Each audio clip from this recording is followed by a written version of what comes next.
Mēs esam latvieši, vai Latvijā dzīvojuši dažādu citu tautu pārstāvi, vai latvieši, kur dzīve rit kādā citā valstī.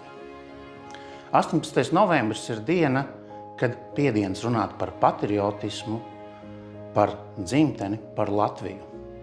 Taču būtiski ir atcerēties, ka patriotisms nav tukšs vārds. Tā ir piederība, tā ir atbildība, un atbildība ir iesaiste. Iesaisti tas nozīmē, es ieguldos.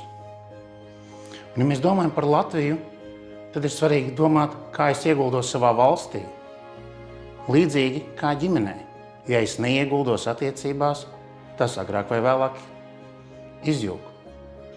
Tāpēc šajā dienā es aicinu katru un ikvienu padomāt par to, kā es ieguldos savā valstī, kādas es veidoju attiecības ar savu valsti, kā es kopju attiecības ar savu valsti.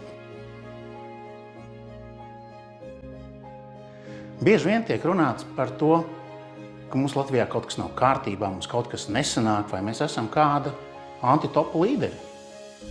Taču šodien es aicinu padomāt par to, ko es varu darīt, lai mūsu valsts, lai mūsu dzīve kļūtu labāka.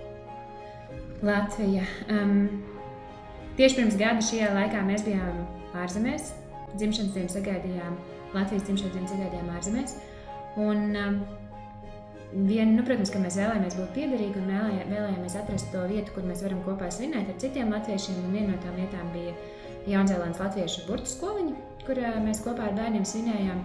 Un visi bērni, kas tur ir dzimuši, kas tur ir auguši, visi vilka kaut ko, kas ir saistīts ar Latviju. Prievītes, pasteles, modernizēts tautastērps.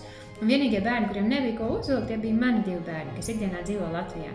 Un līdzīga pieredze man bija arī pēc tam, kad mēs diasporā svinējām 18. novembri, jo uz galda bija tradicionāli ēdieni, pa tumbiņām skanēja latviešu tautas dziesmas, kopīgi mācījāmies dančus, lietas, kuras mēs parasti nedaram 18. novembrī mājās.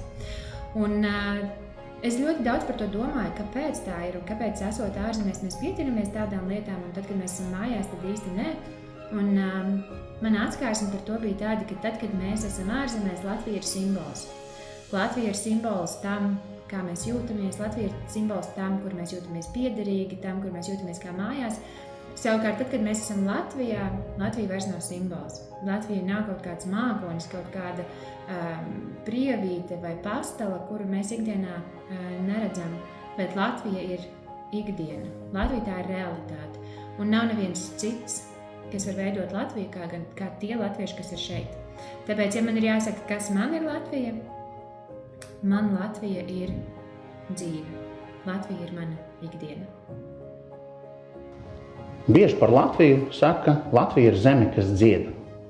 Un dziesma mūsu tautai vienmēr ir bijis cerība un spēku avots, kas ir ļāvis cauri laikam, cauri gadsimtiem saglabāt latvisko. Katrai valstī ir sava dziesma. To sauc par himnu. Šodien es aicinu jums katram padomāt un atrast jūsu Latvijas dziesmu sev. Lai Latvijas dziesma skan jūsu sirdīs, lai viņi dod spēku un stiprina jūsu ikdienu. Daudz laimes Latvijas dzimšanas dienā!